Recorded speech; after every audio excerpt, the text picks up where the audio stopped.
L'intitulé de cet exposé est Intelligence artificielle, donc je vais aller assez vite, je ne vais pas vous faire un cours d'apprentissage statistique, de réseau de neurones, d'apprentissage profond, etc. Et de modélisation en écologie, donc ça c'est un domaine qui est beaucoup utilisé à la fois en écologie, mais aussi dans le domaine par exemple de la génomique, quand vous cherchez des gènes de susceptibilité à des pathologies complexes comme le cancer par exemple. C'est appliqué aussi dans le domaine de la modélisation, est appliqué dans le domaine de la finance. Donc, on a plein d'exemples que vous avez pu entendre à la télévision, qui ne sont pas toujours des bons exemples. Dans le domaine de l'assurance, bien sûr, dans le domaine des banques, dans des domaines très variés.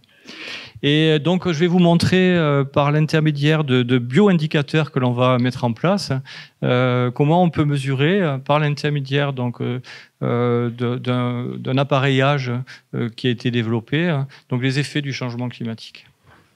Donc oui, comme Nathalie vient de le dire, donc je suis professeur des universités, donc j'enseigne les mathématiques et les statistiques à l'Université Bretagne Sud, et je suis aussi membre d'un laboratoire de recherche qui s'appelle le Laboratoire de mathématiques de Bretagne Atlantique, qui est une unité mixte de recherche du CNRS, et j'ai le plaisir de diriger une des équipes de ce laboratoire qui s'appelle Système dynamique probabilité statistique, qui est à la fois sur le site de Vannes, à l'Université Bretagne Sud, et à l'Université de Brest, à l'Université Bretagne Occidentale.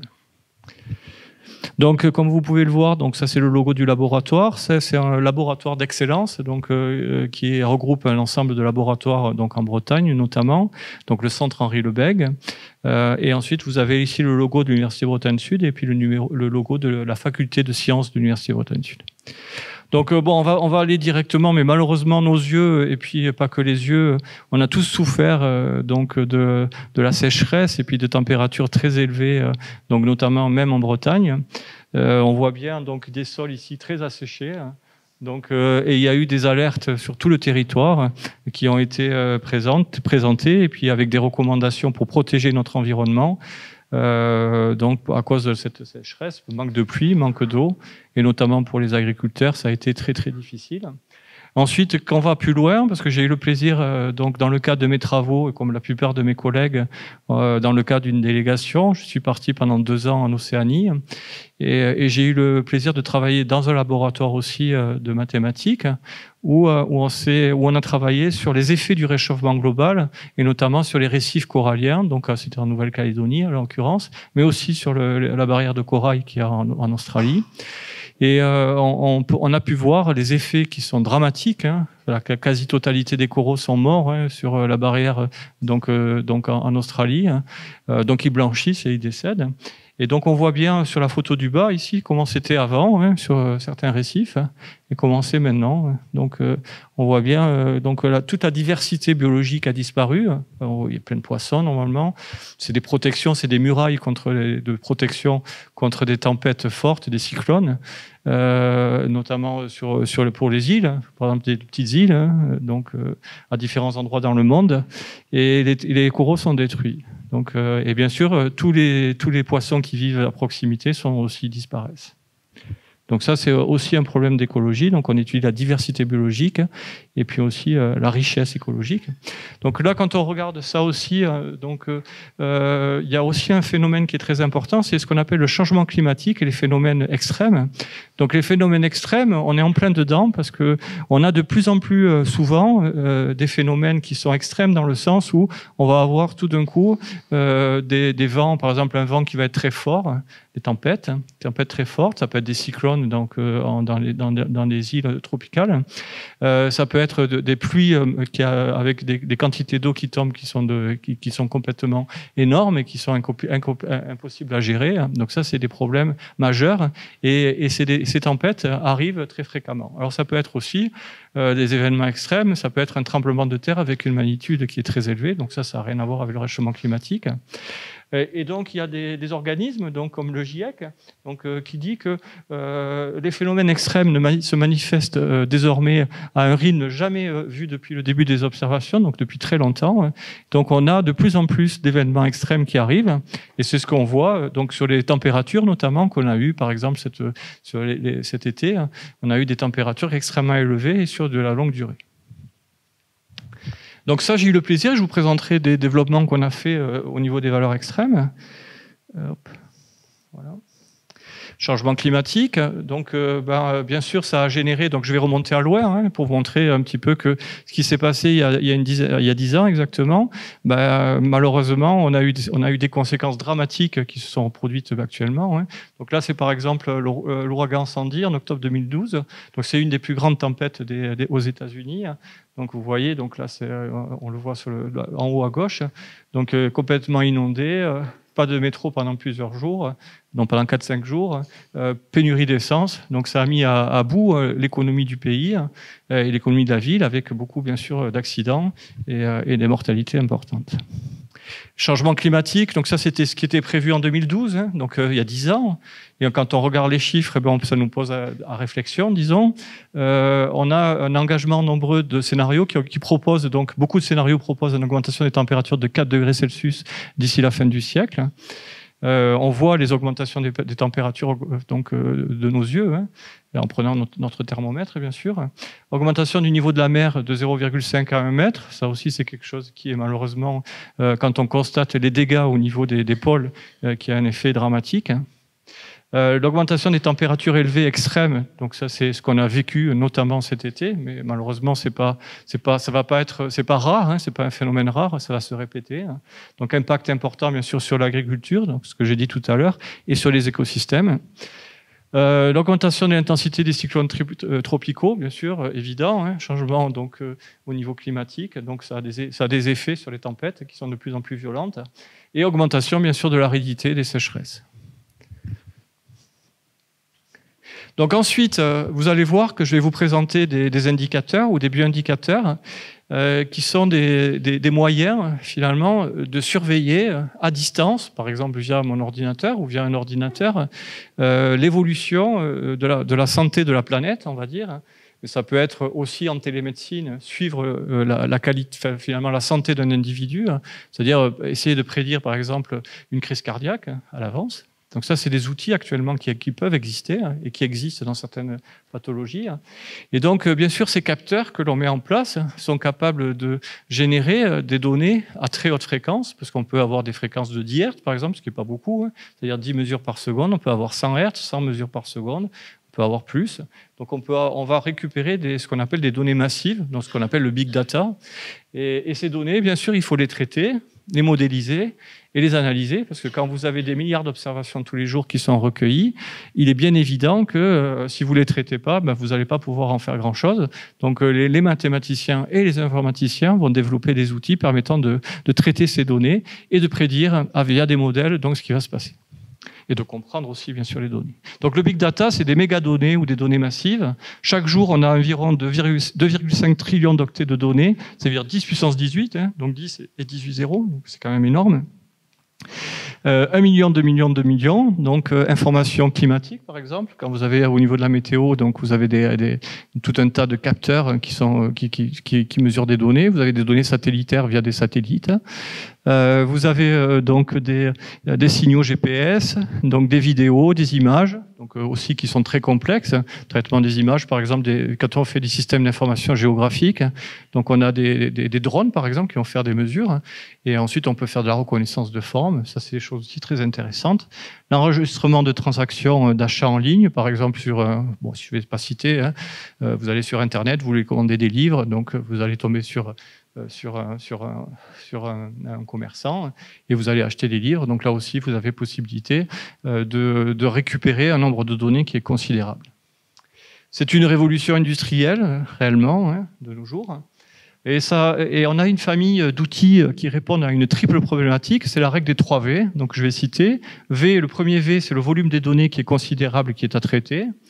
La grande variété d'informations, donc ça c'est le second V, venant de diverses sources d'informations qui ne sont non structurées, non homogènes, donc ça peut être des choses compliquées. Et le dernier V, c'est la vélocité à atteindre, c'est-à-dire, autrement dit, la fréquence de création, de collecte et de partage de ces données. Donc ça c'est les bases, on va dire, de ce qu'on appelle le big data et comment on peut gérer ces gros volumes de données actuellement à partir de différents ordinateurs. Donc, bien sûr, il y a eu une révolution technologique à ce niveau, liée donc par les compétences des chercheurs dans le domaine des mathématiques et de l'informatique. Donc, notamment les technologies de stockage, avec le déploiement du cloud computing. Donc, actuellement, même à l'université, hein, on fait des cours sur des clouds et on développe des outils de traitement de données massives ou du calcul intensif sur différents systèmes. Donc les bases de données, donc on travaille sur des bases de données qui permettent de gérer, c'est plus du SQL, hein, c'est qui permet de traiter des données massives, c'est du Hadoop. Et la mise en place de calculs à haute performance et massivement parallèles, c'est ce qu'on appelle le MapReduce. Donc ça, c'est des outils notamment. Il faut savoir qu'à l'université, il y a des cours qui sont donnés là-dessus.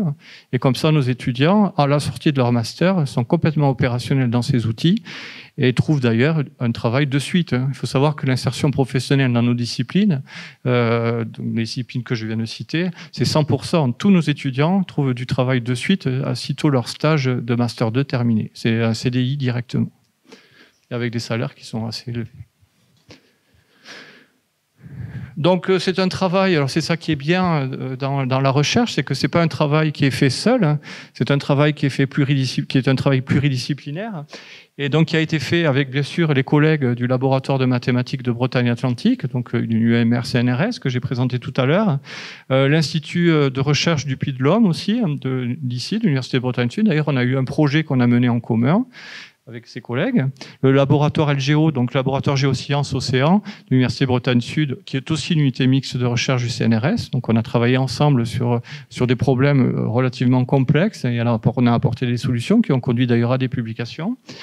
Et aussi donc l'Institut des sciences exactes et appliquées de l'Université de Nouvelle-Calédonie, notamment sur les aspects liés au réchauffement climatique et les effets du réchauffement climatique sur les coraux, sur l'écosystème corallien.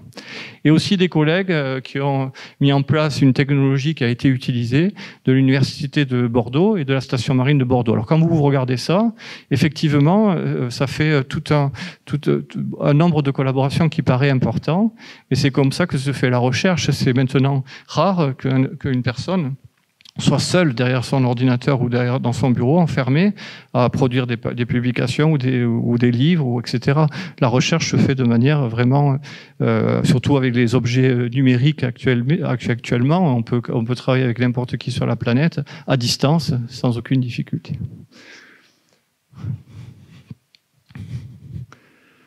Donc là, je vais vous présenter une technologie qui est assez amusante, dans le sens où on va se servir d'un indicateur, donc un indicateur qui est pris, par exemple en Bretagne, on va prendre une huître, on va l'équiper, regardez, vous pouvez voir qu'il y a deux petites électrodes au bout de la coquille, là.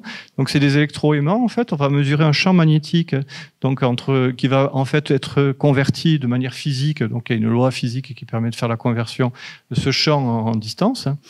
Et donc on va mesurer l'écartement valvaire. Donc l'huître, elle fait ça, elle respire, elle filtre l'eau, grosso modo, elle s'ouvre, elle se ferme, etc. Donc on va mesurer ça au cours du temps, et avec une fréquence que l'on fixe après, donc à l'avance. Et comme cet animal vit dans le milieu dans lequel il est, et comme il filtre l'eau, il est le témoin de la qualité des eaux et des perturbations qui existent au niveau de cet écosystème marin. Et c'est ça qu'on va essayer de mesurer avec des outils mathématiques.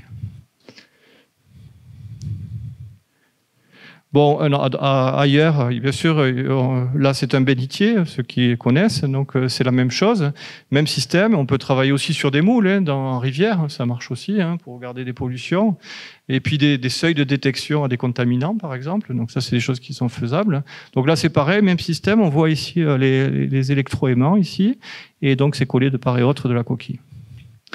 Donc l'idée, c'est que les électrodes dont je viens de parler, elles sont de taille petite, c'est la taille d'une allumette. Ensuite, il y a eu un travail assez important au niveau électronique, de conception de cartes électroniques. Donc ça a été fait par un ingénieur électronicien au niveau du CNRS, qui a construit 2 cartes faiblement consommatrices en énergie, parce que si vous prenez un ordinateur comme ça, je vais dire n'importe quoi, c'est à peu près 250 watts de consommation.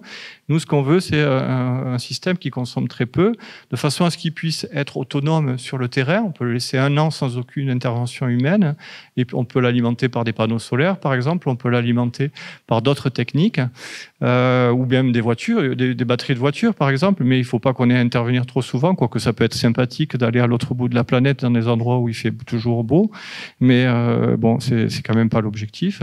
C'est d'avoir un système qui soit autonome, le plus autonome possible. Donc il y a 2 cartes qui ont été développées qui font 0,5 watts, donc ça fait 1 watt. Donc bien sûr, s'il y a du soleil, des panneaux solaires, ça alimente.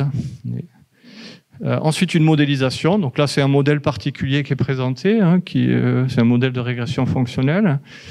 Et ensuite, l'ensemble des résultats est dispatché donc sur un serveur web qui s'appelle l'œil du mollusque, dans lequel vous avez tout un ensemble d'enregistrements qui apparaît, et dans différents sites sur la planète. Et ça, c'est accessible à tout le monde, bien sûr. Il y a un accès professionnel pour des personnes, comme par exemple des contrats qu'on a eus avec différents groupes. Bon, un site expérimental, mais vous connaissez bien, c'est juste à côté d'ici, c'était à Locmariaquer. Donc, on a installé donc le même système. Alors, vous voyez bien ici, donc une poche à huîtres classique. Donc, vous avez 16 animaux là-dedans, 16 huîtres, donc chacune équipée des 2 petites électrodes. Et tout ce système est relié ici à un boîtier cylindrique que vous voyez là. Et dedans, vous avez la carte que j'ai présentée tout à l'heure, la carte électronique, elle est là-dedans, donc dans de l'huile, on ne va pas faire de publicité sur l'huile qui est utilisée. Dans de l'huile, c'est bien fermé, donc c'est étanche, et donc cette carte permet l'acquisition des données. Alors bien sûr, on ne va pas s'amuser à ouvrir ce boîtier tous les jours pour savoir ce qui se passe et quelles sont les données. On va fonctionner autrement. On a mis ici, donc, sur les tables ostréicoles, l'équivalent d'une autre carte, une deuxième carte électronique, équipée d'un téléphone, donc d'une carte SIM en fait. Et en fait, ce qui se passe, c'est que les animaux vont gentiment, on leur a dit, vont gentiment téléphoner tous les jours à une certaine heure et se connecter à Internet. Donc, protocole qu'on a mis en place, se connectent sur Internet et elles transfèrent les données par FTP directement sur une station de travail. Et donc, les données arrivent gentiment donc sur une machine qui peut être n'importe où dans le monde. Donc, c'est à peu près 1 million de données par jour quand même qu'ils ont collectées. Donc, bien sûr, ça peut du laboratoire à des sites proches et lointains. Ce qu'il y a de bien, c'est qu'on n'a plus la notion, finalement, de distance. On est sur l'ordinateur, il y a des outils mathématiques qui vont être développés, vous allez voir, mais tout se fait à partir de l'ordinateur. Et malgré tout, on peut travailler sur un site qui peut être dans le Spitzberg, par exemple, qui peut être donc en Océanie, qui peut être en Russie, qui peut être dans différents endroits de la planète. C'est ça qui est assez magnifique. Donc il y a un ensemble de sites, bon, je vais les citer, il y en a une vingtaine au total. Donc ça a été développé donc, par exemple au bassin d'Arcachon, donc en Bretagne, donc c'est Brest et Locmariaquer, à Oléron, au récif Yoro en Nouvelle-Calédonie, en Norvège, donc c'est dans l'île du Spitzberg, dans l'archipel du Svalbard. Donc là, pour suivre effectivement le problème du réchauffement global par l'intermédiaire d'animaux marins, de bivalves qui vivent dans cette zone-là. En Russie, ça c'était pour suivre le problème de la pollution via donc la radioactivité notamment. Donc, des animaux ont été installés ici. Et en Espagne, dans un port, et regardez comment se comportent les animaux. Ça, c'est un peu un problème d'ailleurs qui est intéressant et qui intéresse beaucoup aussi l'Université Bretagne Sud. C'est la qualité des eaux dans les ports et puis justement la recherche au niveau des ports.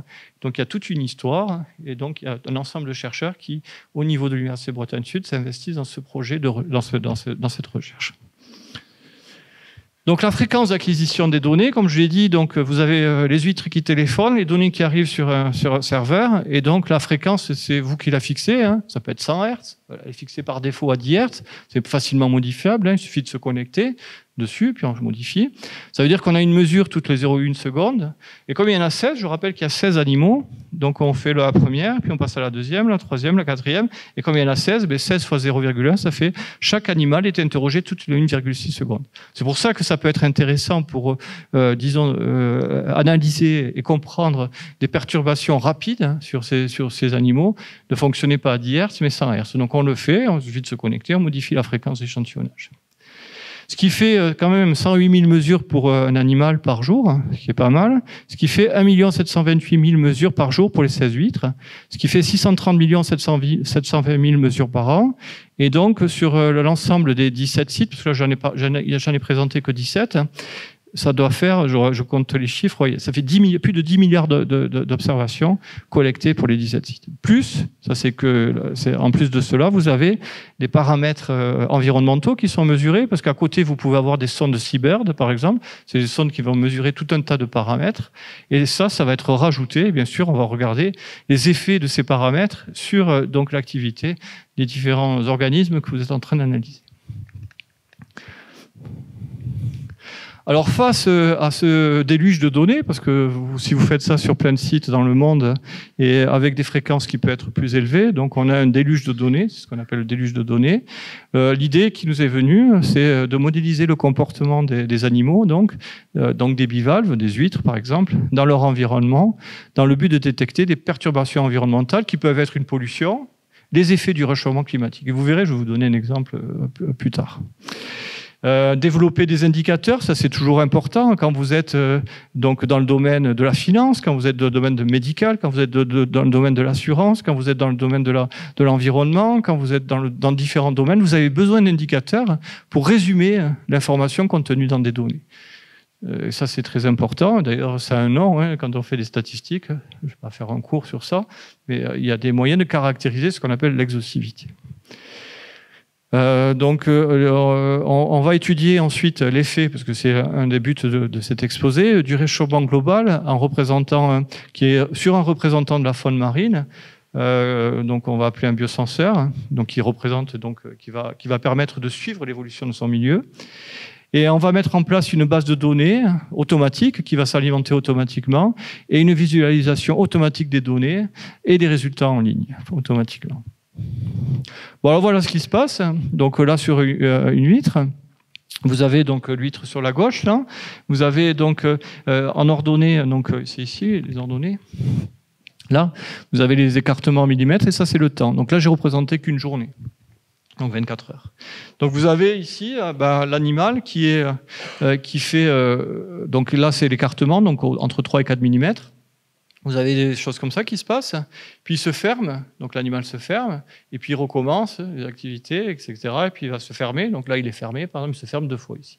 Là il est fermé, là il est fermé. Et après il y a tout un tas de micro-oscillations qui vont apparaître, c'est les activités de micro-ouverture et fermeture. Pareil ici pour un autre animal, hein, donc si on en prend 16, on va avoir quelque chose qui paraît hétérogène, mais ce qu'il y a de fascinant, hein, c'est un peu ceux qui ont travaillé ou qui ont un peu lu sur la théorie du chaos, hein, c'est de trouver un ordre dans le désordre. Donc ça, c'est quand même quelque chose qui est assez magique. Et là, justement, dans quelque chose qui paraît complètement aléatoire et complètement sans structure, finalement, il y a un ordre qui existe. Et c'est ça qu'on a réussi à mettre en place. Donc l'indicateur qui sont obtenus, ça se fait pas simplement je vais faire comme ça en regardant les données, hein, ça se fait en utilisant des modèles mathématiques, et notamment quand j'ai parlé tout à l'heure d'événements extrêmes, ça c'est quelque chose qui est assez fascinant. On a mis en place une nouvelle théorie d'ailleurs mathématique, hein, qui a été développée avec des collègues du laboratoire, qui a été publiée aussi. Et d'ailleurs on a même développé le logiciel qui permet de faire les calculs directement. Donc sur des événements extrêmes, ça peut être par exemple des vents très violents. La modélisation de rythme. Alors oui, ça c'est important. L'idée c'est qu'on va essayer de mettre en place des rythmes, c'est-à-dire qu'on va regarder des animaux sur plusieurs jours, sur plusieurs mois, sur plusieurs années. On va essayer de voir s'il y a un rythme biologique et ensuite on va regarder quelles sont les perturbations de ces rythmes biologiques. On fait ce qu'on appelle de la chronobiologie. Donc c'est pareil, si vous avez l'habitude, vous avez chacun son rythme. Certains ont l'habitude de se coucher à 9h par exemple, d'autres ont l'habitude de se coucher à minuit, d'autres à 2h du matin. Bon, chacun a son rythme de vie. Et si vous perturbez ce rythme plusieurs jours, vous allez être fatigué. Okay, c'est la même chose. Là, l'idée, c'est d'essayer de diagnostiquer, de détecter des perturbations des rythmes. Et ça, c'est peut-être lié, on va le montrer d'ailleurs, à des perturbations de l'environnement ou à des effets d'un réchauffement global, par exemple. Donc les événements extrêmes, je ne vais pas, rassurez-vous, je ne vais pas rentrer dans le détail de la structure mathématique, mais c'est quand même assez magique. Hein. C'est que en fait, on a donc un modèle ici hein, qui est théorique, hein, complètement théorique. Là, bon, on a réfléchi, hein, mais là, il y a un modèle théorique qui est conçu, pas du tout statistique, pas du tout d'estimation, il n'y a rien à ce niveau-là. Mais c'est assez fou, c'est que on réfléchit en plusieurs. On se met dans le cadre de l'expérience, on écrit des équations, et ensuite, avec les données que l'on va récupérer via les capteurs, on va essayer d'estimer les paramètres que l'on ne connaît pas. C'est quoi les paramètres que l'on ne connaît pas ici? Ben, il y en a plusieurs. Hein. La fonction f, ici, c'est une fonction d'excès, de dépasser un certain seuil, on ne la connaît pas. Le paramètre taux, ici, on ne le connaît pas. Le paramètre θ, on ne le connaît pas. On ne connaît pas grand-chose. Et donc, on va devoir s'amuser à mettre en place un modèle qui va estimer toutes ces quantités et qui va pouvoir ainsi estimer donc, ce qu'on appelle les quantiles extrêmes ou les valeurs extrêmes donc qui sont contenus dans les données. Je ne vais pas rentrer dans le détail, mais c'est ça qui a été fait. Un autre modèle, ça c'est peut-être plus facile à comprendre. Donc on a l'écartement valvaire. Donc rappelez-vous, l'animal s'ouvre et se ferme. Donc c'est le y. Et m, c'est une fonction, tout simplement. C'est une fonction du temps. Vous avez bien compris que c'est un système dynamique. Hein. Vous avez un système qui évolue dans le temps. Chacun d'entre vous, hein, vous évoluez en fonction du temps. Donc, vous avez des paramètres biologiques qui évoluent en fonction du temps. Et c'est ça qu'on essaie de modéliser. Et la fonction m, bien sûr, on ne la connaît pas. Donc, c'est assez compliqué. On peut se dire que ça peut être une fonction linéaire. C'est-à-dire que, par exemple, y est lié proportionnellement à x. Donc, quand x augmente, y augmente proportionnellement. Mais dans la vraie vie et dans les systèmes complexes, on n'a pas ce genre de choses. On a des fonctions qui sont complètement non linéaires, qu'on ne connaît pas. Et là, on ne la connaît pas. Mais finalement, quand on a fait un peu de mathématiques, alors, bien sûr, il faut avoir fait un peu des études, mais en réfléchissant, cette fonction, en fait, c'est tout simplement une espérance. Vous avez entendu parler d'espérance, c'est une moyenne, en fait, mais conditionnelle, donc au temps. Conditionnellement au temps, l'espérance mathématique, c'est ça qu'on va essayer d'estimer. Et ensuite, bien sûr, comme vous n'avez pas la connaissance de tout, ben, le modèle il est noyé dans un bruit, hein, c'est-à-dire dans une variabilité que l'on ne connaît pas. Et cette variabilité, ben, elle a certaines hypothèses. Il y a donc une certaine variabilité, il y a une certaine espérance. En général, on suppose quand même que la moyenne est égale à 0. Donc l'erreur que l'on commet via le modèle est nulle. C'est quand même assez rassurant. Et ensuite, on peut avoir bien sûr une variabilité qui est différente en fonction du temps aussi. C'est ce qu'on appelle de la volatilité. Donc ça, c'est des choses c'est le cadre. Et là, l'idée, c'est que quand on a ça, ben, même un étudiant qui est, on va dire, sur les 2-3 premières années d'université, peut avoir l'idée d'écrire des estimateurs. Et voilà, on peut, en faisant de l'estimation non paramétrique, on a un estimateur en bleu là, mais c'est magique. Hein. Regardez, ça en fait, c'est une moyenne, il n'y a rien de plus. C'est une moyenne de points. Alors vous avez un point, vous avez une taille de fenêtre. Faites une moyenne de points dans cette taille de fenêtre et vous calculez une densité, grosso modo, et vous avez directement une estimation. Et vous êtes en train d'estimer la fonction m que vous ne connaissez pas. Je vous assure, c'est surprenant. Vous pouvez vous amuser à prendre un système complexe avec une fonction, par exemple, on va dire sinus. Vous mettez un bruit qui peut être important et vous êtes capable de retrouver cette fonction. Alors, bien sûr, ensuite, on s'est dit... mais juste, je vous présente, les formules n'ont aucune importance. Je vous ai dit, donc l'idée, on s'est dit qu'il y a beaucoup de données. Donc les données, c'est des milliards d'observations. Les milliards d'observations, il y en a des milliards qui arrivent après. Donc le problème qu'il y a, c'est le coût calcul. Imaginez quand vous faites des calculs sur des milliards d'observations, ben, fatalement, ben, quand vous allez faire tourner ça sur une machine normale, on va dire, ça va être long. Si vous faites tourner ça sur des calculateurs, donc sur des clusters de calcul, ben, ça ira beaucoup plus rapide. Mais l'idée, c'est de ne pas avoir à faire les calculs quand vous avez des données qui arrivent séquentiellement, c'est de faire ce qu'on appelle du calcul récursif, c'est-à-dire de se servir des calculs précédents qui sont calculés sur les n premières données pour pouvoir calculer l'estimateur sur le patch, c'est le lot de données qui arrivent séquentiellement. Et ça, on est capable de faire, et ça va beaucoup plus vite. Et c'est cet estimateur qui est proposé. Et voilà, donc ici, c'est ce que je dis. L'estimateur à l'étape n, il est calculé à partir de celui à l'étape n-1, et on a juste ce terme à rajouter, donc ça ne prend pas du tout de temps, c'est rapide. Voilà, donc ça, c'est les différents estimateurs qu'on a proposés.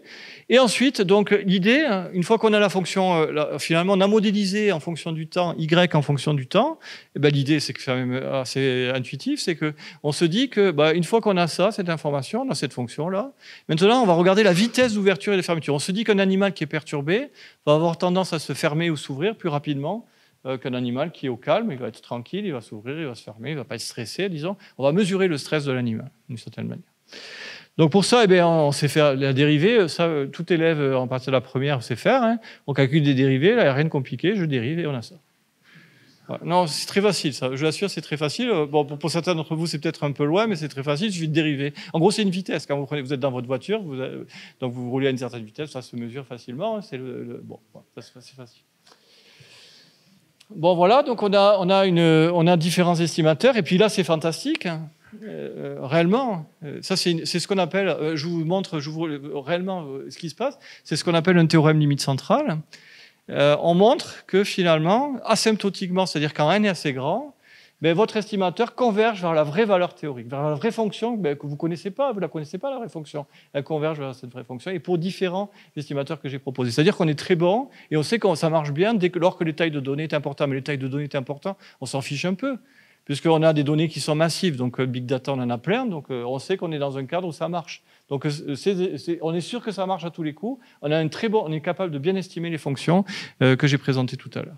Et ça, c'est magique. Et les PS, c'est juste ces convergences, parce que c'est des trucs aléatoires, hein. C'est des convergences presque sûres. Parce qu'il y a des convergences que vous avez vues dans le passé, mais quand vous avez des trucs aléatoires, c'est des convergences qui sont mieux regardées ou étudiées avec des critères aléatoires. Et regardez, ça, c'est encore plus beau.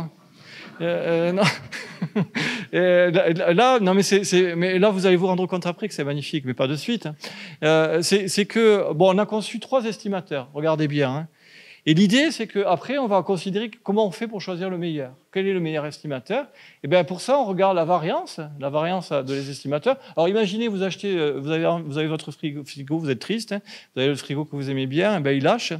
Donc, vous avez besoin d'acheter un autre frigo. Donc, vous allez dans une grande surface et vous achetez un frigo et puis vous regardez, là, en gros, l'espérance de vie, la durée de vie moyenne de votre frigo. Il va dire, par exemple, c'est 20 ans. Je ne sais rien, je dis n'importe quoi. Hein. Donc, vous allez dire, c'est 20 ans, je suis tranquille pendant 20 ans, mais ce qu'il faut regarder, ce n'est pas que la moyenne. Ce qu'il faut regarder, c'est la variabilité. Si vous avez une forte variabilité, votre frigo, vous allez l'installer, je lui dis, je suis tranquille pour 20 ans, je veux pas de problème, et vous allez faire vos courses, puis vous rentrez chez vous, le frigo, il marche plus. Donc ça, c'est parce que vous avez une forte variabilité, et donc il faut préférer choisir, bien sûr, des estimateurs avec une variabilité qui est faible. Et bien, c'est ce qui est là. Regardez, il suffit de regarder la partie qui est là, c'est les variances. Et on voit que cet estimateur est beaucoup plus petit que celui-là et que celui-là. Donc on a une variance qui est beaucoup plus faible. Donc cet estimateur est le meilleur. Et regardez, ça c'est les vraies données. On a les vraies données là. Et on prend nos trois fonctions qu'on a estimées. Donc je dis les fonctions M de tout à l'heure. Donc elles sont ici en rouge, en bleu et en verte. Et pourtant je ne connaissais rien. Hein. On colle parfaitement aux données. Et avec une fonction qui est très simple. Hein. Vous avez des milliards d'observations, mais elle se calcule très facilement. C'est une fonction de X, pas sans problème.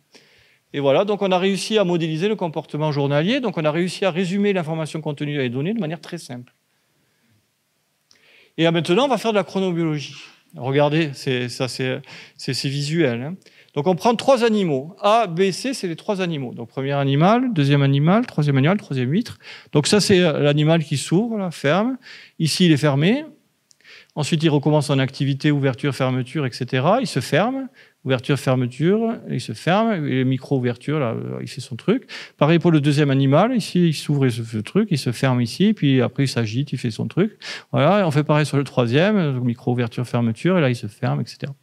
Donc maintenant, ce qu'on va regarder, c'est les moments où se ferment les animaux. Donc, il se ferme ici, donc on représente ça sur un graphique. Donc, il s'est fermé là, il se ferme ici, il se ferme ici. Regardez, juste à pause, simplement. Et on fait ça ça pour le deuxième jour, pour le troisième jour, pour le quatrième jour, pour le premier mois, pour le deuxième mois, pour le troisième mois, pour la première année. On continue indéfiniment. Et ça, on le fait automatiquement, parce qu'on a les outils. On a les outils mathématiques pour faire ça sans aucune difficulté. Et sur le site web, directement. Sur le site web, vous lui demandez, vous fixez 2 dates, et vous avez directement cette représentation qui apparaît.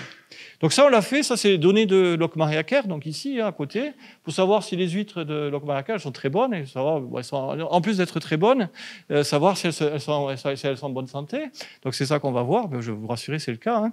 Donc ici, on a donc l'activité, puis on voit, alors là, c'est quand même assez fort. Ça, on n'y avait pas pensé. Hein. Ici, le dernier graphique, je ne sais pas si vous voyez bien, mais vous avez une onde que vous connaissez, c'est une onde de marée. Après, vous avez ici en bleu foncé, la fin en violet, c'est la nuit, et là, c'est le jour. Donc, vous avez la marée, le jour, le feu. Et donc, on remarque qu'il y a une corrélation, finalement, entre le moment où les huîtres se ferment, elles sont toutes immergées, là, entre le moment où elles se ferment et puis elles s'ouvrent. Bien sûr, c'est lié à plein de choses, donc ça a été bien sûr analysé. Mais par contre, il y a quelque chose qui est bizarre, hein, quand on regarde de près. Il y a des huîtres qui se ferment à des moments où normalement elles ne se ferment pas habituellement. Là, c'est sur quelques mois quand même. Ici, là, regardez si je vous montre bien, il y a des trucs bizarres qui se passent ici. On a des fermetures qui apparaissent à des moments où elles ne devraient pas se fermer. Donc on a ces deux trucs. On s'est dit, mais qu'est-ce qui se passe à ces moments-là? Donc avec les collègues biologistes, on a fait des études, on a regardé une température, on a fait plein de choses, et on a réussi à expliquer pourquoi justement il y avait ce changement de comportement des animaux, donc des huîtres en l'occurrence, donc au cours du temps. Donc c'est un outil fantastique finalement, en étant derrière son ordinateur. Pas besoin, bon, là, Lockmayer-Hacker, c'est pas loin, donc pas très difficile, mais bon, c'est pas parce que vous êtes à Lockmayer-Hacker que vous allez de parler à l'huître et elle va vous dire si elle est bien ou pas bien. Donc là, par contre, vous avez un résumé de l'information contenue dans les données. Bon, ça, c'est la corrélation. Là, je passe. Donc, l'application levométrie, donc, bon, là, c'est les données brutes. Là, c'est les vitesses. Donc, bon, je ne rentre pas dans les détails. On peut calculer la vitesse via ce que j'ai présenté tout à l'heure. Regardez, c'est quand même pas mal. Hein. On a les données de vitesse à brut et les données en rouge, c'est les estimateurs qui sont calculés via la méthode que j'ai présentée tout à l'heure, donc qui marche bien. Hein. Voilà, donc ça, on peut s'amuser à faire des petits zooms sur des périodes, donc ici entre 4 et 5 heures, par exemple. Donc on voit que ça marche pas mal. Donc vous voyez, vous avez une qualité d'estimation et puis des points qui sortent, mais qui sont liés au bruit dans lequel sont... Bien sûr, il y a un bruit électronique. Hein. C'est un appareil électronique, donc il y a des bruits qui existent. Voilà, donc ça, c'est les extrêmes. Et là, quelque chose qui est quand même assez... alors là, c'est compliqué, ça. Parce que, en fait, vous avez... ça, c'est des bénitiers, donc en Nouvelle-Calédonie. Donc l'idée, ça a été c'est un résultat donc de mesure finalement d'identification des perturbations donc environnementales liées au réchauffement climatique. Donc ce qui a été pris, c'est les mois d'hiver. Enfin, en gros, il y a deux périodes chaudes et période froide. Donc les périodes chaudes et périodes froides, et on a comparé les résultats pour savoir si finalement, en période où il y avait finalement des augmentation des températures plus importantes, regardez s'il y avait des différences qui apparaissaient dans leur comportement. Donc là, on voit ici que dans le graphique du bas, ça c'est les distributions des vitesses. On voit que suivant la période donc froide ou chaude, finalement, on a vous voyez un pic ici, un mode, ce qu'on appelle un mode en statistique, un pic qui apparaît décalé, donc entre là et ici. Et on voit bien sûr que les distributions ne sont pas les mêmes. Il suffit de faire un test. Quand on fait des statistiques, ceux qui ont fait un peu de statistiques, je vois des étudiants là qui ont fait des statistiques. Donc, vous avez vu des tests, par exemple, de Kolmogorov-Smirnov qui répondent à cette question, donc qui permettent de dire est-ce que j'ai la même distribution entre les deux cas? Ben là, c'est pas le cas. Donc, il y a une différence. Et en plus, on voit la différence où elle est. Donc, on voit qu'il y a un décalage donc spatial finalement du pic sur la distribution. Et maintenant, si on regarde ça, j'avais discuté avec une journaliste à ce niveau-là, et elle était venue me voir dans mon bureau, mais elle était vraiment émerveillée par rapport à ce graphique. Mais ça, comment elle m'avait dit ça? Elle m'a dit ça, c'est un tapis persan. Et après, elle a fait publier dans un magazine de recherche, ça s'appelle comment ça s'appelait? Science Ouest, voilà. Science Ouest, donc sur le big data justement, et elle avait publié ce truc-là, mais c'est parce qu'elle trouvait que ça c'était magnifique, ça a été apparu sur des pages web, sur plein de pages web. Mais en fait, c'est joli, oui, c'est vrai, parce que donc derrière, c'est les valeurs extrêmes, donc des événements qui arrivent à des probabilités très rares, ok. On a mis avec des couleurs, différentes finalement la gamme de vitesses. Donc si c'est des vitesses élevées ou des vitesses faibles, si ça peut être rare, mais ça peut être des vitesses faibles ou des vitesses élevées. Et ensuite on a mis finalement 4 couleurs, du jaune, du rouge et du vert, je crois. Et on voit encore une fois, donc ici de manière assez magnifique. Bon, bien sûr là on le voit moins bien peut-être sur l'écran. Une zone ici qui est beaucoup plus rouge, qui est beaucoup plus intense en rouge, et qui correspond à une activité où les animaux sont de manière extrême, sont beaucoup plus agités. Donc ça, c'est un point qui est extrêmement important, qui dénonce une perturbation environnementale forte et qui a été ensuite analysée, bien sûr, avec les biologistes et donc les experts dans le domaine de la biologie. Voilà, donc pour revenir aux huîtres, pour les comparer, hein, donc là vous allez être rassurés. Donc si vous prenez les huîtres de Lockmayer-Hacker, c'est à gauche là. Celle de la jetée d'Erac, ceux qui connaissent, c'est Arcachon, sur le bassin d'Arcachon. Et ensuite, bon, dans un port industriel quand même, port de Santander, donc au Pays Basque espagnol. Et si vous regardez, même sans être expert en mathématiques, on regarde juste avec nos yeux, ce qui suffit. La première intuition est la plus importante, on peut dire des choses. Ce qu'on remarque, c'est que là, on remarque une activité qui est quand même, l'animal est tranquille, hein. Donc il n'est pas très stressé. Là, on voit une activité beaucoup plus soutenue, beaucoup plus sombre, donc beaucoup plus d'activités de fermeture et d'ouverture. Et là, beaucoup plus. Donc, c'est-à-dire que là, on voit clairement, donc sur, disons, là, c'est moyenné, hein, sur un ensemble de jours, on voit finalement que l'animal a un comportement différent suivant qu'il est dans un milieu, on va dire, où il n'est pas à l'aise, c'est pas un milieu pollué, par exemple, ou s'il est dans un milieu où tout se passe bien, ce qui est le cas ici à Le Point-Laquaire. En tout cas, sur les 3 sites, c'est celui-là où ça se passe le mieux. Ensuite, ça c'est avec les collègues d'ici, c'est pour ça que je le présente, donc de l'Université Bretagne Sud. On s'est dit, on va essayer de montrer que effectivement ce qu'on mesure, c'est pas uniquement un bruit ou quelque chose qui n'a rien à voir avec les perturbations environnementales. Donc, on a fait une analyse sur les 3 variables. On a pris les quantiles extrêmes, donc les valeurs donc avec probabilités rares, enfin des problèmes avec des variables avec probabilités rares, donc de vitesse en l'occurrence. Et on les a subdivisés en 3 classes, donc on va dire vitesse faible, moyenne et forte. Ensuite, on a considéré des activités, activités enzymatiques, donc l'acétyl, je vais peut-être dire des bêtises, l'acétylcholinestérase, si je me rappelle bien, et GST, c'est glutinate, succinate, je ne sais plus. Bon, enfin bref, donc deux variables qui sont aussi catégorisées en 3 classes.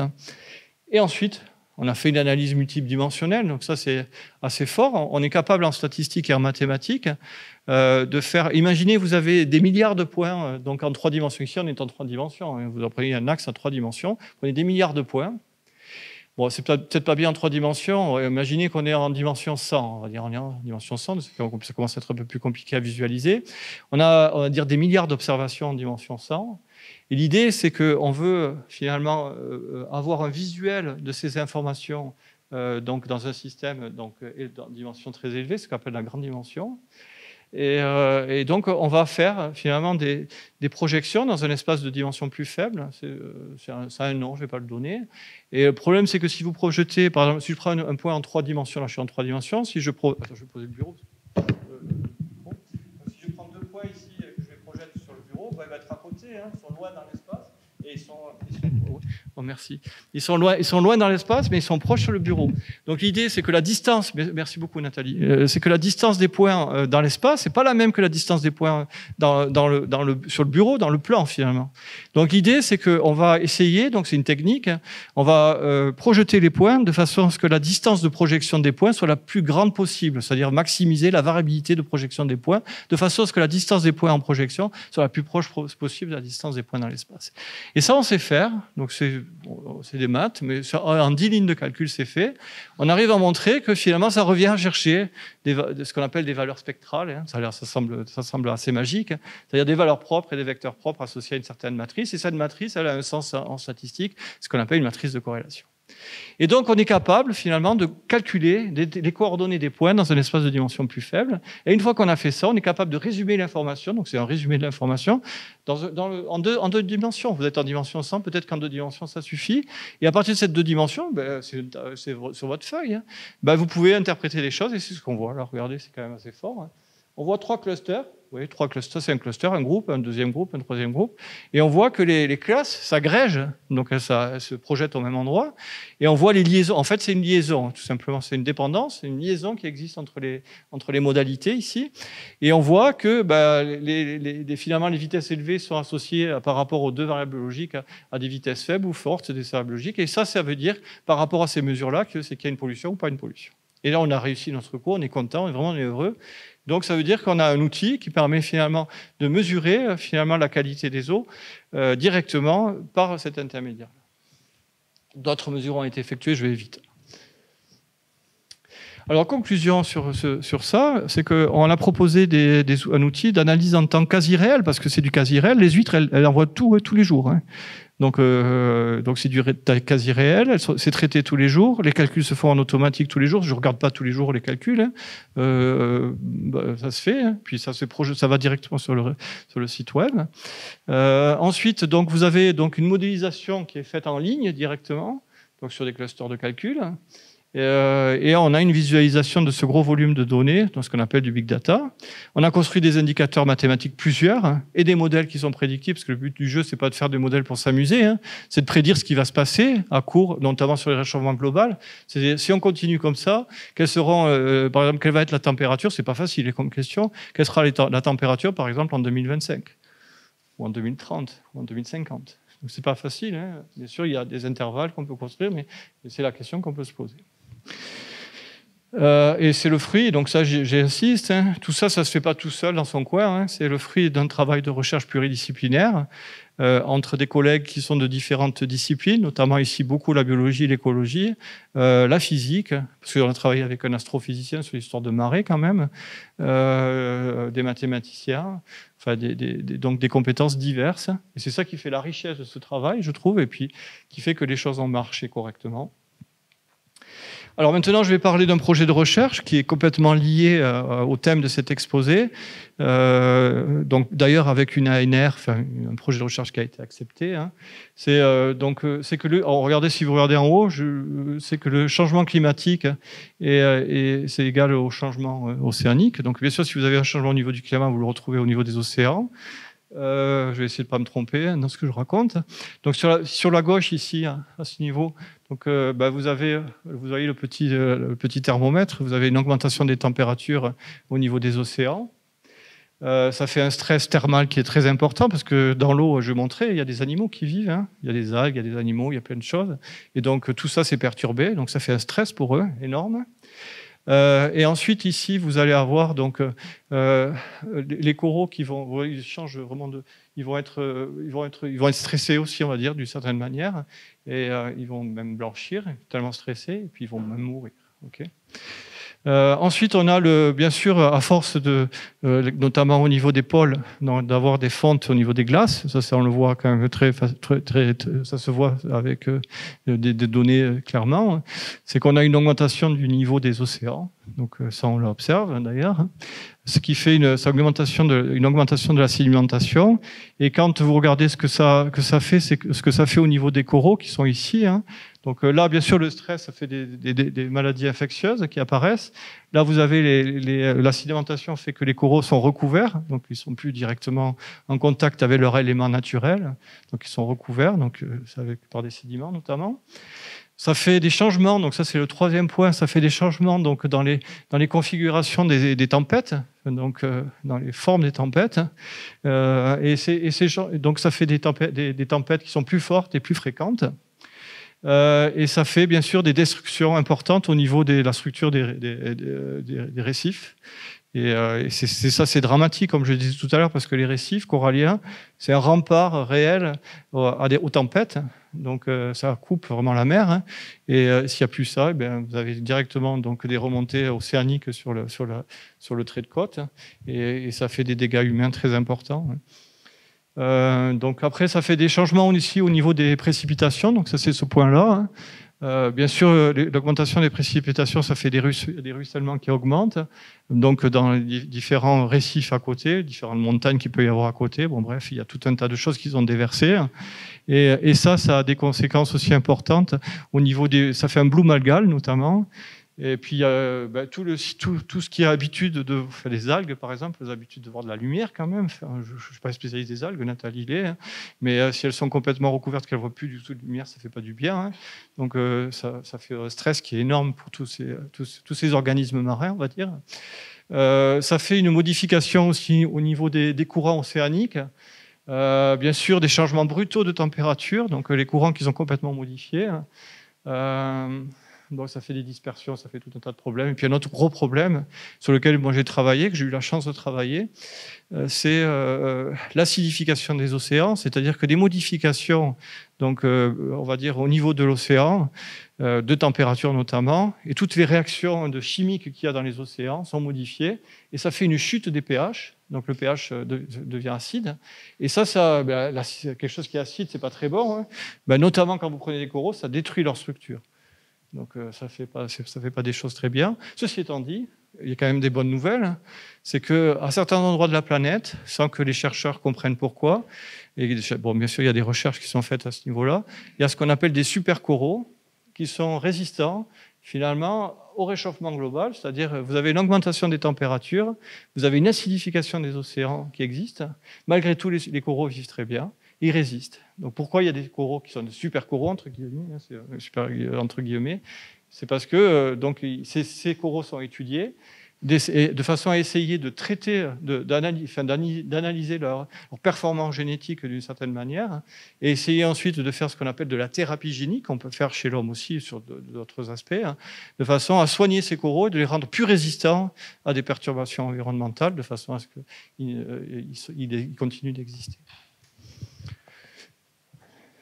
Bon, ça c'est un projet de recherche qui représente beaucoup de choses, qui est compliqué parce qu'il y a toutes les facettes finalement des perturbations, et quand vous modifiez finalement un élément d'un système, ça peut avoir des perturbations énormes sur d'autres éléments de ce même système. Donc c'est très compliqué. Alors oui, quand vous êtes chercheur, là, bien sûr, je vous présente le résultat d'un travail. Donc, on est arrivé au bout d'un certain nombre de choses. Donc là, si j'ai présenté quelques résultats, c'est qu'on est arrivé au bout et qu'on peut présenter ces choses-là. Mais c'est pas tous les jours comme ça. Hein. Mais d'ailleurs, c'est ça qui est stimulant dans notre métier, c'est qu'on se pose la question, mais comment je vais faire, hein? On est bloqué, réellement bloqué. Ça peut être long d'ailleurs d'être bloqué. Et on ne voit pas comment avancer. Donc, on cherche. On est un peu perdu au milieu de nulle part. Hein. Et on essaie d'avancer malgré tout, de trouver une solution. Et puis finalement, ça peut être une discussion avec un collègue, ça peut être un livre qu'on va lire par hasard, plus ou moins, qui va comporter une méthode qu'on va peut-être penser à se dire, peut-être que je vais essayer ça et ça va finir par marcher. Donc ça peut être vraiment, ça montre une nécessité d'interaction avec son environnement, avec ses collègues, et puis même avec vous. Donc une discussion va apporter énormément sur certains aspects de la recherche. Alors bien sûr, après tout ça, ça se formalise d'un point de vue mathématique, donc sur des tableaux. Donc ça, on écrit des choses à plusieurs, on corrige, il y a des erreurs. Les erreurs, tous les étudiants, je leur dis, faites des erreurs, c'est bien, c'est là que vous allez apprendre, vous apprenez. Donc il faut faire des erreurs. Et ensuite, on construit quelque chose de nouveau. Et puis on fait ce qu'on appelle de la recherche et on construit des nouveaux résultats qu'on publie, qu'on écrit dans des livres ou dans des articles. Alors, je vais remercier bien sûr tous les participants à ce projet, à ces projets, parce qu'il y en a plusieurs, qui ont lourdement contribué, et bien sûr aussi beaucoup les étudiants que j'ai pu avoir en thèse, qui ont travaillé notamment sur ces aspects-là, et qui ont continué ensuite leurs activités de recherche sur d'autres choses.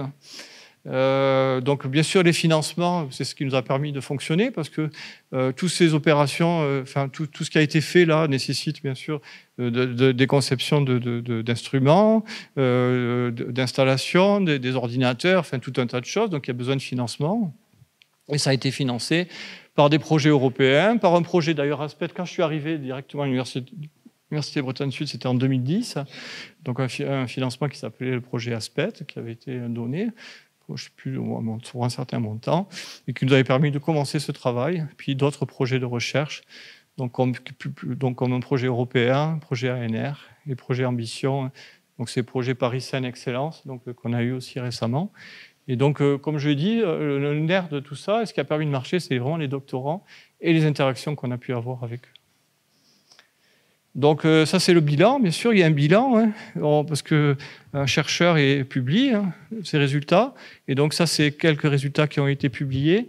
Donc tout en haut, avec mes collègues du laboratoire, c'est Yon Grama, c'est un professeur au laboratoire de mathématiques. Jean-Marie Tricot, professeur au laboratoire de mathématiques. On a développé une méthode sur la théorie des valeurs extrêmes que j'ai présentée tout à l'heure.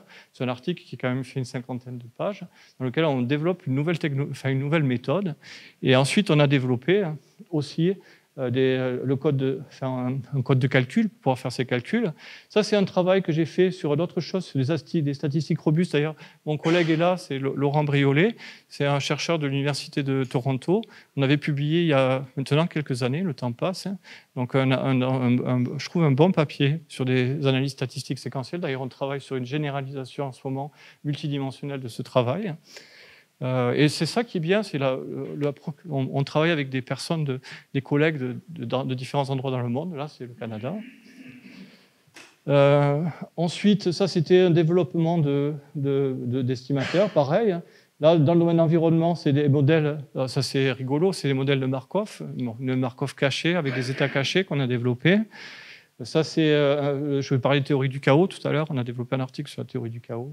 Un article complètement environnement, enfin complètement écologie, on va dire. C'est un article d'écologie où ce qu'on a fait essentiellement, c'est qu'on a mesuré. Alors ça, c'est assez rigolo. Vous savez que sur une huître, vous avez des stries de croissance, donc elles grandissent en fait. Et on s'est dit, on est capable finalement, en ayant compris comment ça marche un petit peu, de mesurer la croissance des animaux sans faire de mesures particulières. Donc, et finalement, j'ai proposé une approche, et puis c'était avec des collègues de l'IRD qui m'ont dit ce que tu racontes, ça ne marchera jamais. Puis je dis, on va prendre un stage de Master 2. Vous allez faire vos mesures par. Alors, c'était quoi comme mesure? C'était ils mesuraient avec des lasers les écartements, enfin, les mesures des stries. Là, enfin, ils faisaient tout un truc compliqué.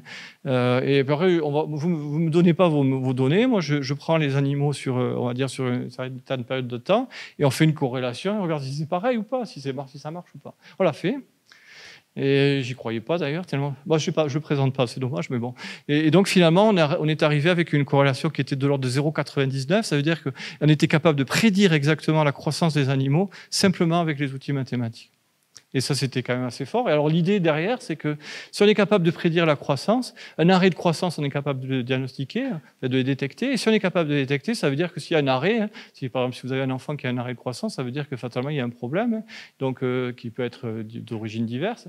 Et là, ça permet de comprendre qu'il y a un problème au niveau du système dans lequel vivent les animaux. Bon, c'est ce qu'on a fait là-dedans. Bon, ça, c'est pareil un peu. Ça, c'était avec un astrophysicien sur l'histoire des mouvements des planètes. Bon, là, c'était assez rigolo. Et puis après, voilà. Bon. Et puis même, il y a une brève de maths sur mathématiques de la planète Terre. Ça, c'est peut-être une page, un truc vraiment de vulgarisation. C'était les huîtres je ne sais plus ce qu'on avait écrit, les huîtres ont des oreilles, comme ça, donc elles sont capables d'écouter et de mesurer finalement les perturbations, d'entendre les perturbations environnementales. Voilà, j'ai terminé. Si vous avez des questions, j'y répondrai avec plaisir.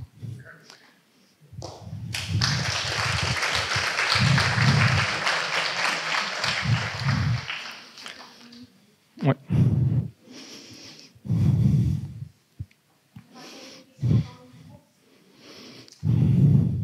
Moi, j'ai tenu le timing, on m'a dit 1 heure, donc j'ai fait 1 heure. Ouais. Très bon élève.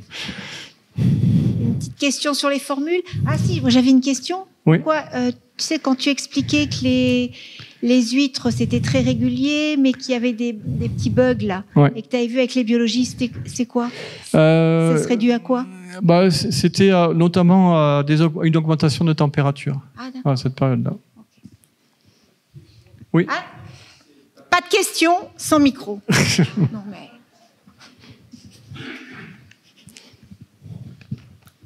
Parce qu'Olivier les enregistre. Ça rigole. Oui, c'était pour revenir sur une petite question sur le tableau où on voyait justement les graphiques là. Ouais.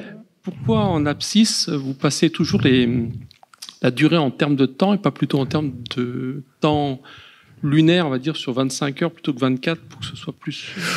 Ouais, ça, après, c'est un choix. Hein. Donc, nous, ce qu'on a fait, c'est qu'effectivement, on commence à 0 et puis ensuite, on déroule le temps. Donc, 0, en fait, c'est juste le temps en heures, quoi. 0, 1, 2, 3, 24. Ensuite, on continue, 25, 48. Et puis on continue sur 1 semaine, 2 semaines, 3 semaines. On continue, on déroule dans le temps, quoi. Non, je pensais que ça aurait été plus lisible, en fait. Ah, peut-être. Ouais. On n'a pas fait ça, mais ça peut être... Oui, ça aurait pu être... Bon, ça aurait pu être une autre visualisation des choses, oui. Ça évite le décalage.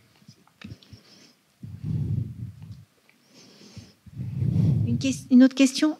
Sophie ? Oui, moi je voulais savoir si est-ce qu'il y avait d'autres études qui étaient menées sur d'autres espèces pour aussi évaluer la qualité des eaux et voir s'il y a eu des comparaisons qui ont été faites, ou est-ce que c'est par exemple, est-ce que c'est une réponse que de l'huître, ou alors est-ce que ce résultat-là peut être retrouvé chez une autre espèce?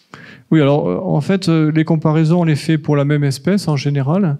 Après, c'est difficile à comparer parce que on n'est pas au même endroit souvent. Il peut y avoir d'autres études faites par d'autres collègues, mais c'est pas au même endroit, c'est pas la même fréquence d'échantillonnage, c'est pas, on n'est pas, donc les comparaisons peuvent être difficiles. Alors après, si la différence est, bien sûr, la différence est liée à l'espèce, mais il y a des espèces qui vivent dans certaines zones et des espèces qui vivent pas dans, par exemple, des huîtres, il y en a en Nouvelle-Calédonie, mais si vous allez dans le Spitzberg, vous avez plutôt des espèces de coquilles Saint-Jacques. C'est ça qui est utilisé plutôt que des huîtres, hein, parce qu'il n'y en a pas en fait.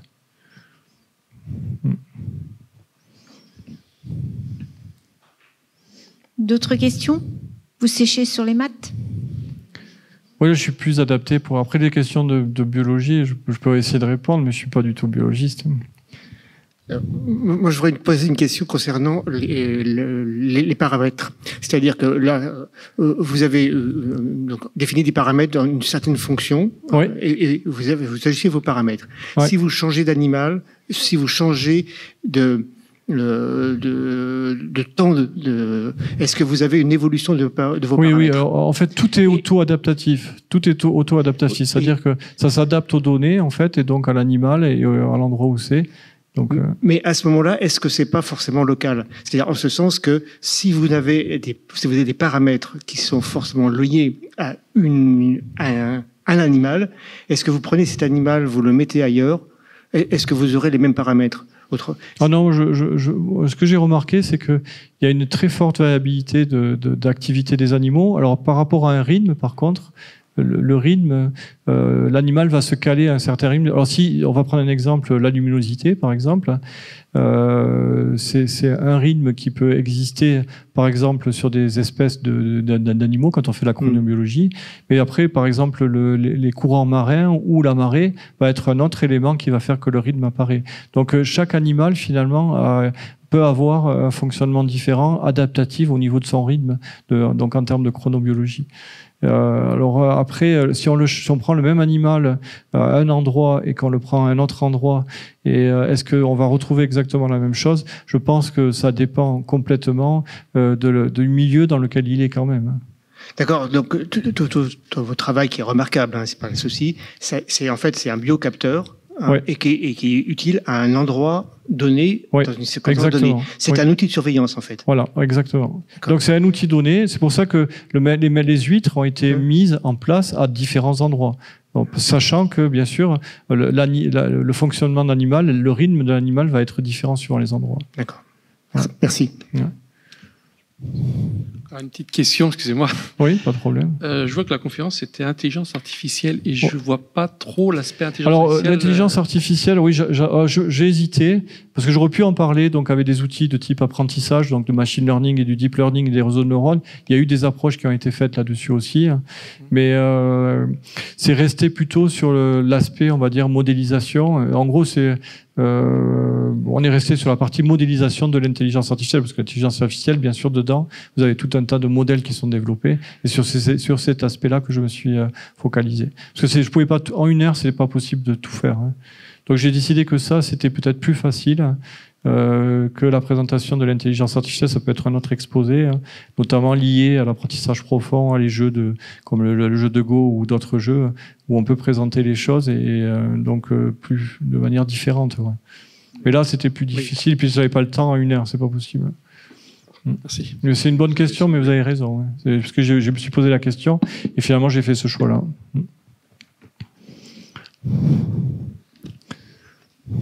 Question ?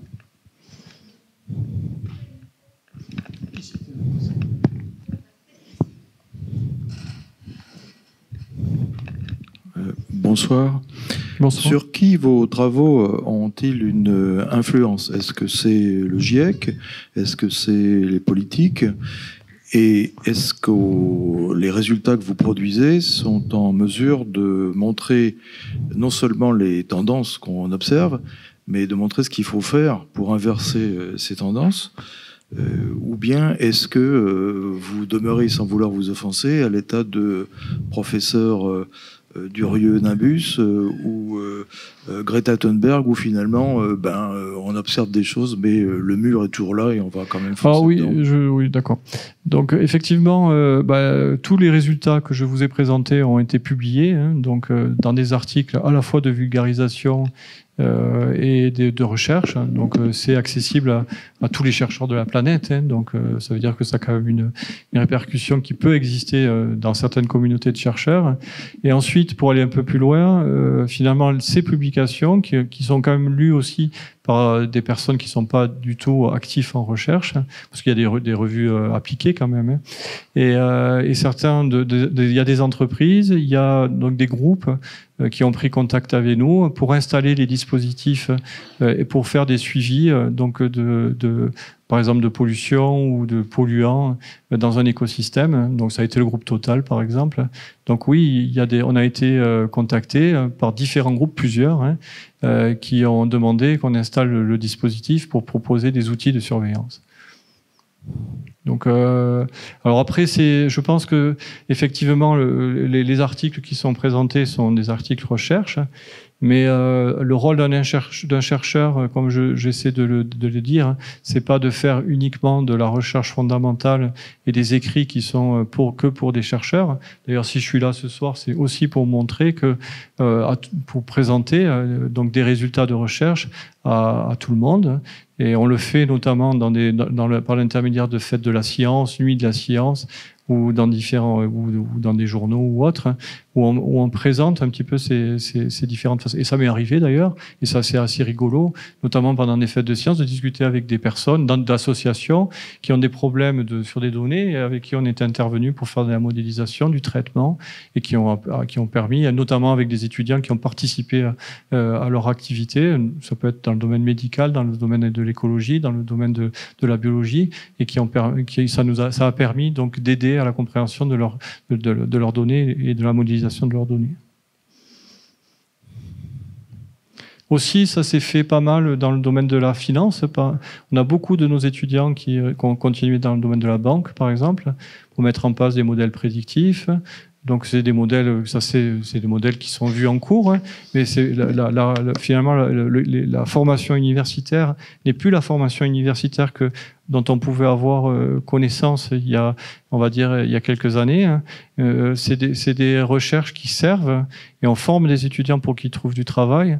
Et c'est ce que j'ai dit tout à l'heure. Donc tous nos étudiants trouvent du travail, alors pas qu'à l'université, trouvent du travail, d'ailleurs plutôt à l'extérieur, dans des entreprises qui font du pratique, qui vont travailler dans le domaine du marketing, par exemple, qui vont travailler dans le domaine de l'informatique, qui vont travailler dans le domaine de la prédiction de prix de vente, par exemple avec le groupe Steph, on a fait ça. C'est des sujets très concrets sur lesquels les mathématiques se sont penchées et ont proposé des modèles prédictifs qui ont été utilisés.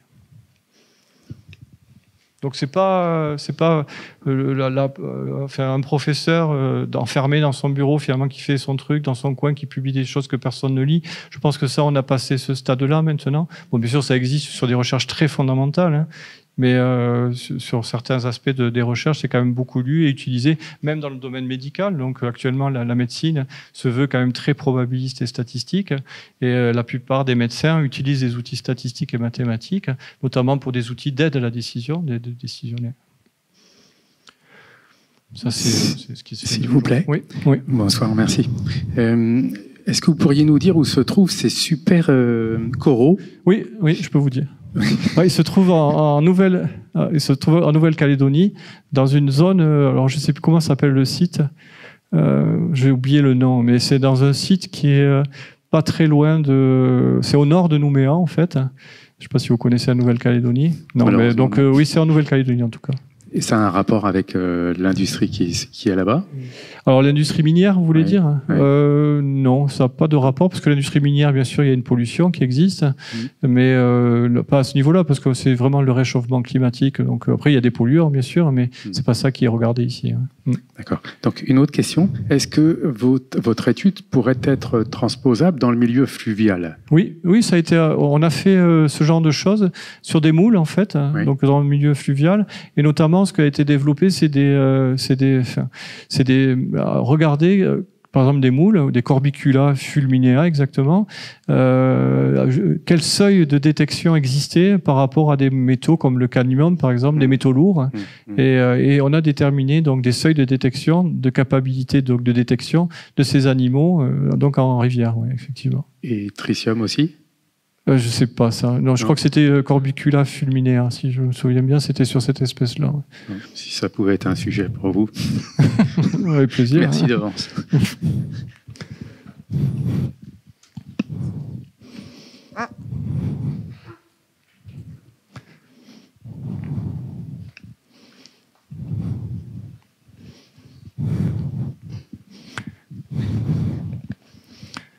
Alors, moi j'avais une question par rapport à l'espérance de vie. S'il y a une huître qui meurt et qu'on doit la changer, est-ce que ça risque pas de changer d'erroner les résultats? Non, si elle meurt, de toute façon ça se voit vite parce que c'est des activités valvaires, donc elle bouge plus, donc c'est terminé. Donc on détecte la mort rapidement. Par contre, ça peut être intéressant. Ce qu'on est capable de détecter, ça c'est un truc intéressant, c'est les pontes, par exemple, des phénomènes de ponte des huîtres. Parce que en fait les pontes se font de manière synchrone en règle générale chez les huîtres. Elles pondent pratiquement en même temps. Et ça, c'était très intéressant justement pour revenir à la question, notamment au niveau des ostréiculteurs, parce qu'on a travaillé en approche directe avec les ostréiculteurs. Et ce qui les intéressait, c'est de savoir à quel moment les huîtres allaient pondre. Et ça, on était bon à chaque coup. On savait exactement dire à quel moment les huîtres allaient pondre, en fonction donc du coefficient de marée, en fonction de la marée, en fonction de pas mal de paramètres. On était capable de dire précisément ce qui allait se passer. Et ça les intéressait. Mais la mort, oui, ça le meurt. Bon, après, ça change pas le reste, parce que bien sûr, c'est un organisme, donc il y en a certains qui continuent de vivre, qui meurent pour une raison ou pour une autre.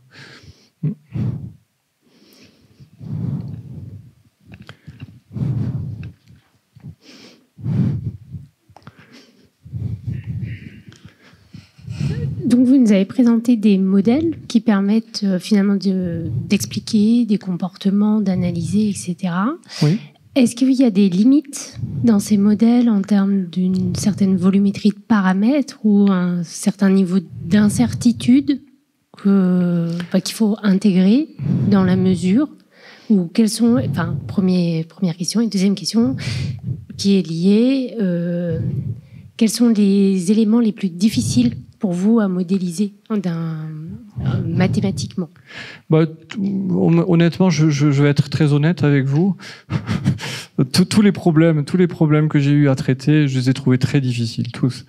Parce que il n'y a pas même si ça paraît simple, parce que là c'est simple, on prend un écartement, c'est pas compliqué quand même, mais même ça c'est quand même très compliqué. Donc je veux pas dire que c'est facile du tout, et finalement il faut du temps et beaucoup d'énergie et beaucoup d'idées pour arriver à construire des modèles. Alors bien sûr chaque modèle a des limites, donc c'est ce que vous dites, ça c'est vrai. Les limites, c'est les hypothèses que l'on se fixe dans les modèles. Donc on a des hypothèses que l'on doit vérifier. Si elles sont pas vérifiées, votre modèle marche pas, ça c'est classique. Après, il y a des modèles qui sont plus robustes que d'autres au sens statistique. Ça veut dire que si vous êtes pas exactement sous les hypothèses d'approche de fonctionnement de votre modèle, ça marche pas, quoi. Donc il y a des approches robustes qu'on a construites. D'ailleurs, on a développé des choses à ce niveau-là aussi. Mais effectivement, il y a une limite qui existe, mais on la connaît. Donc on peut être sûr qu'un modèle marche bien sous certaines conditions. On fait des simulations, ce qu'on fait du Monte Carlo, des simulations intensives qui permettent de vérifier la capacité du modèle à se comporter bien dans différentes phases. Et ça se teste numériquement. C'est ce qu'on fait en premier d'ailleurs, avant d'appliquer sur les données. Une petite dernière? Même pas? Ah si.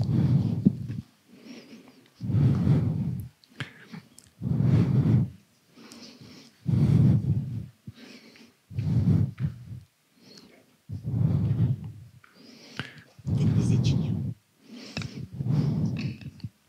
Bonsoir. Bonsoir. Est-ce que vous avez fait des recherches avant que l'intelligence artificielle et le big data se soient dans le milieu de la recherche? Je n'ai pas entendu. Est-ce que vous avez fait des recherches avant que le big data et l'intelligence artificielle se soient dans le milieu de la recherche? Oui, parce que moi c'est un sujet qui m'intéresse depuis toujours. Donc j'ai beaucoup lu avant de faire des recherches dans ce domaine-là. C'est ce qu'on appelle le domaine des data science, donc des sciences de données et l'intelligence artificielle. Donc il y a eu une évolution parce que il y a des modes. Donc actuellement c'est la mode de l'intelligence artificielle effectivement et de l'apprentissage mathématique et statistique. Mais donc il y a eu une évolution, en tout cas pour moi dans ma carrière. Mais en tout cas, c'est des choses qui m'ont toujours intéressé. Et du coup, est-ce que ça a beaucoup changé le fonctionnement des recherches dans la façon dont vous travaillez dans le milieu des recherches? Oui et non, parce qu'il y a certains standards. On développe de la recherche sur le tableau, sur du papier, on fait des tests numériques. Ça reste standard. Alors après, c'est juste les outils qui sont vraiment différents. Par exemple, quand moi je fais de l'apprentissage, je vais prendre des forêts aléatoires, je vais prendre des méthodes de type SVM en classification support vecteur machine, en classification en régression, je vais faire de la régression pénalisée, des lassos, faire des ridges, je fais tous ces trucs-là. Mais pour moi, c'est un modèle comme un autre, quoi. Donc après, il y a bien sûr la partie apprentissage et puis qui est en plus, mais c'est des choses qui sont à mon avis, c'est le même. Enfin, moi, je fonctionne de la même manière à ce niveau-là. Ouais. Merci. Ouais, c'est peut-être pas bien d'ailleurs, je sais pas.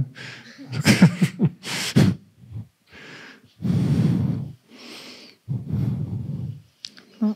Ah, encore Anne-Sophie. Je pense qu'il y a de toute façon, quand on est dans ces domaines-là, et c'est ça qui est bien, c'est qu'il y a toujours multitude de façons de voir les choses. Et ce qui est important, c'est la possibilité de chacun d'interagir et de construire des nouvelles choses. C'est ça qui est passionnant. Oui. Ouais, moi j'ai une petite dernière question. Donc je trouve ça super d'avoir des projets comme ça pour voir l'impact du changement climatique. Et en même temps, je vois qu'on génère de la donnée et du coup, on sait qu'avoir du big data, ça génère du carbone. Donc c'est un peu paradoxal. Et je voulais avoir un peu votre avis là-dessus. Bon. Effectivement, ouais. C'est comme quand vous envoyez des messages électroniques de manière plein de messages électroniques, c'est pareil. Mais bon, après, on est dans une époque où on peut pas arrêter de fonctionner. Ça apporte plus que ça, en l'occurrence à ce niveau-là sur l'effet carbone. Je pense que ça apporte plus de choses que ça détruit l'environnement. Ouais. En tout cas, c'est pareil dans le domaine de la génomique, quand on voit les recherches qui sont effectuées avec donc quand même des thérapies géniques qui sont développées. Effectivement, on peut fonctionner de cette manière-là, mais ça apporte beaucoup au niveau de la qualité de soins des patients et puis de guérison des patients qui sont atteints de pathologies qui sont quand même très rudes. Donc oui, il y a toujours un compromis. Il y a un compromis qui existe toujours en statistique, qui est le compromis biais-variance. On ne peut pas avoir à la fois une erreur qui est nulle et une variance qui est faible. Donc c'est toujours un compromis biais-variance. Mais dans la vie, il y a toujours un compromis. On ne peut pas tout avoir. Ok, on va peut-être s'arrêter là. Juste pour vous dire... La prochaine conférence, donc c'est le 11 octobre. C'est une chercheuse de Paris, Catherine Bourgouin, qui vient nous parler de l'ADN superstar ou superflic. Alors c'est un thème qui a été choisi par la ville de Vannes, parce que cette semaine-là, c'est la grande semaine de la fête de la science. Et donc la ville de Vannes a voulu travailler autour de la science, autour du thème de l'ADN. Alors le thème national, c'est le réchauffement climatique. Donc, les activités scientifiques, de vulgarisation scientifique qu'il y aura cette semaine à l'UBS, la semaine du 11 octobre, sera plutôt autour du changement climatique. Mais il y a une conférence, proposée, sur un thème proposé par la ville et qui sera dans cet amphi-là. Voilà, en espérant vous retrouver le mois prochain. Bonne soirée.